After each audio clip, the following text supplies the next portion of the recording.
Hey there, cats and kitties. I am the Blues Man, Johnny Blues, coming at you live to talk about episode 9 of the anime series Princess Principal. And this episode was actually pretty awesome. I really loved getting into the mind of Chise, who I think is maybe my favorite character in the show.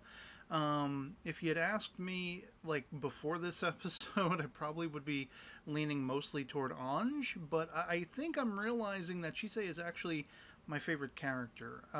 She's the only one that I feel like, especially after an episode like this, that we really get an idea of where she's coming from. We really get to know her. We get to know that she has that honorable side that, it very much sort of encapsulates that fish out of water framework to her relationship with everyone. She's also having to spy on the spies, as she puts it, in her writing home to her elder sister and whatever like that, and how strange her Japanese ways are to the Western world, and the things she likes, smelly food for all intents and purposes, as Beatrice would have it, and such like that, and not quite being able to wrap her mind around etiquette and like the whole idea of dueling, and she's not, really sure what that's all about. It's very much a learning curve for her, as much as it is everyone learning her own, sort of traits and things that harken back to her past and her country of origin and all that kind of stuff.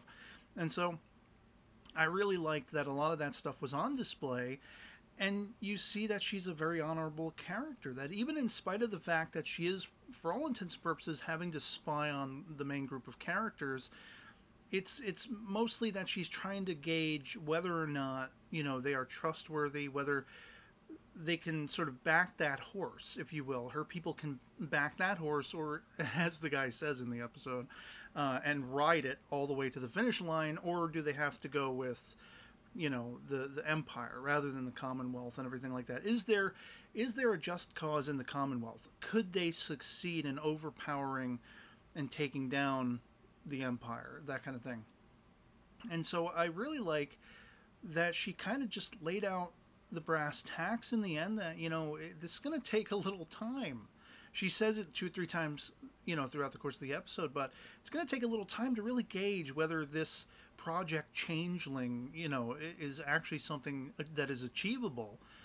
But she wants to back them. She believes in them, all of our main cast of characters, because they have earned her trust, and she has subsequently seemingly earned theirs. And I love her relationship with them. I love the awkward hilarity of the fact that she doesn't quite fit in, that she is on that learning curve, and she's, blowing a shell in music class. I mean, that's just hilarious.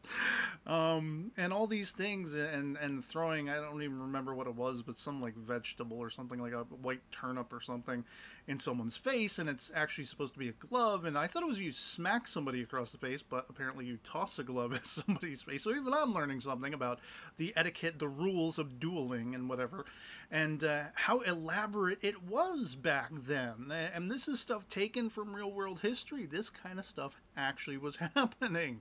Respectable duels, what could be in any other framework, considered murder, that kind of thing. They make it respectable, they make it honorable, they pull out their pistols, and whoever gets shot, I've heard people dying over this in history. It's just, it kind of gobsmacked me that it had escalated to that point, even though I did, when that son of a bitch comes over and kicks that butterfly.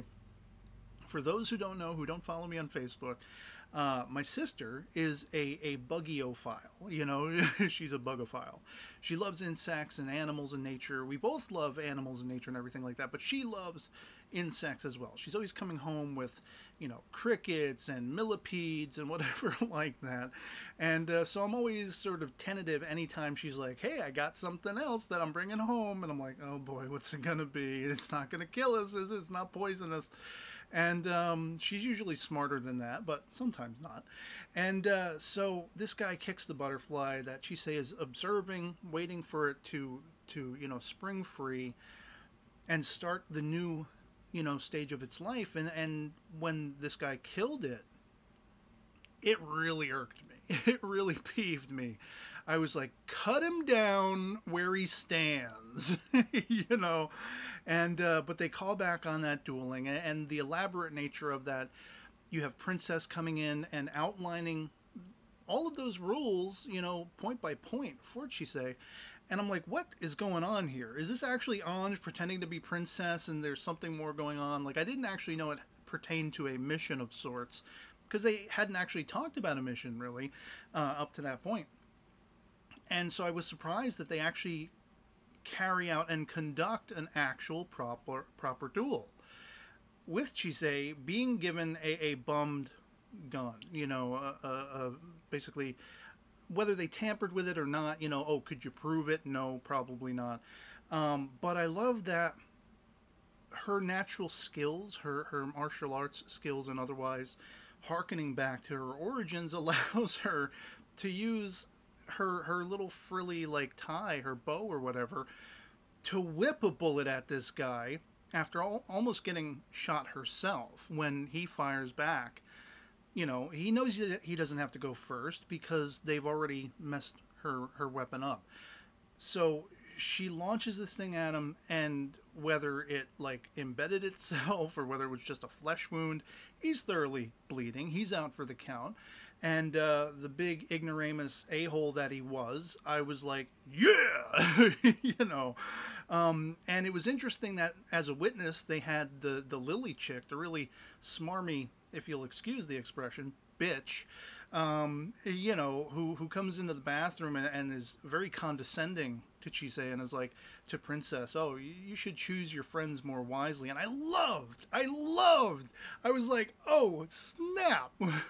When Princess turns around and she's like, oh, do you mean that I should reconsider being your friend or friends with you? Like, turning it on its ear and embarrassing the hell out of this Lily. And it turns out she's actually keeping an eye on Princess, and they wanted to confirm that and see what she's been reporting back. So that was what the whole mission was. And that was why none of the other characters showed up to this duel where Chise could, for all intents and purposes, have died. And that's why she was so bummed out about, oh, they didn't show up, you know. And I was like, who didn't show up? What didn't show up at first? But then you find out at the end of the episode, well, this is why they didn't show up. This was why it was so important. This was why they went through with this duel, all told, to begin with, was to buy time that they could go in, sneak into Lily's room, and find out what her direct line, what she was reporting about Princess, whether there were any suspicions about her, and everything like that.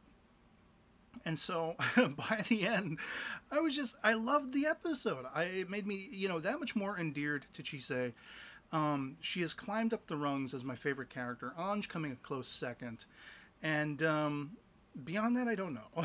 You know, in the hierarchy of which characters I like from most to least, I don't really know. I might put Beatrice, and I think Beatrice and Dorothy are kind of like neck and neck. And then Princess slightly behind them, maybe.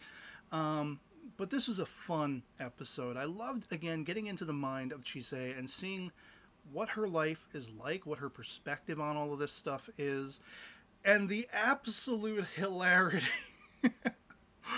which I almost completely forgot to mention, of them doing this big, like, sumo routine that is just hearsay. It's not based on anything solid, no solid foundations about the history of Japan, but if a samurai happens to win a duel, this is what we're supposed to do, and they get really into it, and they're even dressed up, you know, the part and everything, and they're doing their dances and making their chants.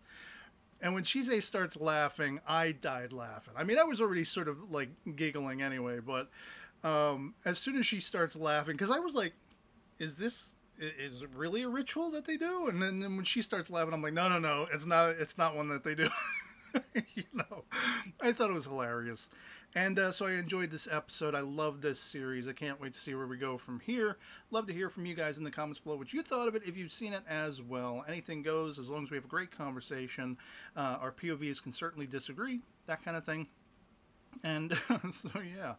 Otherwise, that'll be pretty much it for me on this. Hope this video finds you well, and I'll catch you all later. Peace.